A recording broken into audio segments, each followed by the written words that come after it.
कुरान मजीद में अल्लाह ताला ने इरशाद फरमाया कि ए ईमान वालो, अपने घरों के सिवा दूसरे घरों में दाखिल न हो जब तक इजाज़त न ले लो, और घर वालों पर सलाम न कर लो। ये तुम्हारे लिए बेहतर है ताकि नसीहत पकड़ो, और अगर उन घरों में किसी को ना पाओ तो अंदर मत जाओ जब तक तुम्हें इजाज़त ना मिले, और अगर तुमसे कहा जाए कि लौट जाओ तो वापस चले आओ। ये तुम्हारे लिए ज़्यादा पाकीज़ा है, और जो कुछ तुम करते हो अल्लाह उसको जानता है।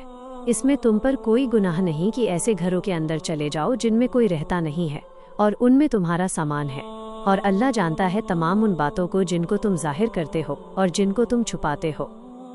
जब कोई शख्स दूसरे के मकान पे जाए तो पहले अंदर आने की इजाज़त हासिल करे, फिर जब अंदर जाए तो पहले सलाम करे, फिर उसके बाद बातचीत शुरू करे, और अगर जिस शख्स के पास गया है वो मकान से बाहर ही मिल गया हो तो अब इजाज़त तलब करने की ज़रूरत नहीं। सलाम करे फिर कलाम शुरू कर दे। किसी के दरवाजे पर जाकर आवाज़ दी और उसने अंदर से कहा कौन, तो उसके जवाब में ये न कहे कि मैं, जैसा कि आजकल बहुत से लोग मैं कहकर जवाब देते हैं। इस जवाब को हुजूर अक़दस सल्लल्लाहु ताला अलैहि वसल्लम ने नापसंद फरमाया है, बल्कि जवाब में अपना नाम जिक्र करे, क्योंकि मैं का लफ्ज़ तो हर शख्स अपने को कह सकता है, फिर ये जवाब ही कब हुआ। अगर तुमने किसी के मकान पर जाकर अंदर दाखिल होने की इजाज़त मांगी और घर वाले ने इजाज़त न दी तो नाराज़ होने की ज़रूरत नहीं, खुशी खुशी वहाँ से वापस चले आओ। हो सकता है कि वो उस वक्त किसी ज़रूरी काम में मशगूल हो और उसको तुमसे मिलने की फुर्सत ना हो। अगर ऐसे मकान में जाना हो कि उसमें कोई ना हो तो ये कहो कि अस्सलामु अलैना व अला इबादिल्लाहिस सालिहीन, फरिश्ते इस सलाम का जवाब देंगे। या इस तरह कहे कि अस्सलामु अलैका अय्युहन नबिय्यु, क्योंकि हुजूर अक़दस सल्लल्लाहु ताला अलैहि वसल्लम की रूह मुबारक मुसलमानों के घरों में तशरीफ़ फरमा हुआ करती है। इसके साथ ही एक बहुत अहम अदब ये भी है कि जब आप किसी के दरवाजे पर दस्तक दें तो दरवाजे के बिल्कुल सामने खड़े ना हों, बल्कि दाएं या बाएं जानिब हटकर खड़े हों।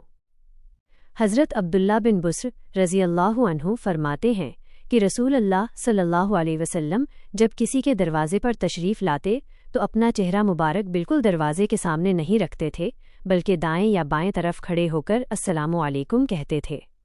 उस ज़माने में दरवाज़ों पर पर्दे नहीं हुआ करते थे, इसलिए हुजूर इस बात का ख़ास ख्याल रखते थे कि घर के अंदर की किसी चीज़ पर नज़र न पड़े। और आखिर में जब आप अपने खुद के घर में दाखिल हों तो भी खामोशी से अंदर न जाएं।